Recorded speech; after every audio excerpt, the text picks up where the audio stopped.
എനിക്ക് എനിക്കൊരു ഭയങ്കര അത്ഭുതമായിരുന്നു. നമ്മൾ AI എന്ന് പറയുന്നത് കേട്ടെങ്കിൽ അതിൻ്റെ ഒരു പ്രാക്ടിക്കൽ അതിൻ്റെ ഒരു വർക്കിംഗ് ഇത് കണ്ടത്, ഇംപ്ലിമെൻറ്റേഷൻ ഇത് കണ്ടത്.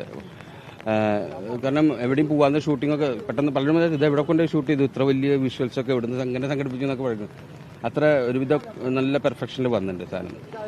പിന്നെ ഞാനാണ് അതിന് വോയിസ് കൊടുത്തത്. അപ്പോൾ ഗൂഗിൾ പറഞ്ഞു തൃശ്ശൂരുള്ള ഫെമിലിയർ ആയിട്ടുള്ളൊരു വോയിസ് വേണമെന്ന് പറഞ്ഞിട്ട് ഞാൻ അപ്പോൾ എന്തായാലും അത് ഞാൻ ചെയ്യാൻ തന്നെ. സ്ക്രിപ്റ്റ് കണ്ടപ്പോൾ എനിക്ക് ഭയങ്കര ഇഷ്ടപ്പെട്ടു. വളരെ കാച്ചിക്കുറുക്കിയിട്ടാണ് ഹിസ്റ്ററി പറയുന്നത്. അത്ര സമയമില്ലല്ലോ അത്ര ഇതായിട്ട് പറയാൻ വേണ്ടിയിട്ട്.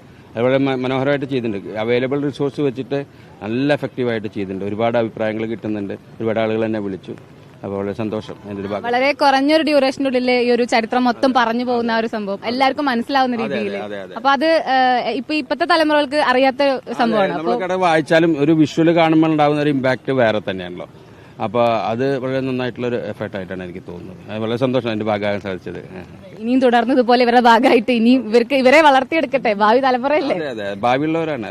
തന്നെ കണ്ടാലിയുടെ ഒരുപാട് ഇപ്പോഴത്തെ പണ്ടൊക്കെ സിനിമയിൽ വരുന്ന ആളുകൾ അവിടെ പോയി കുറെ കാലം പഠിച്ചിട്ടൊക്കെ തന്നെയാണ് വരുന്നത്. ഇപ്പോൾ വരുന്ന കുട്ടികൾ അധികം നല്ല ഗ്രാഹ്യമുള്ള ആളുകളാണ്. കാരണം സ്കൂളിൽ തന്നെ അതിനുള്ള അവസരങ്ങളുണ്ട്.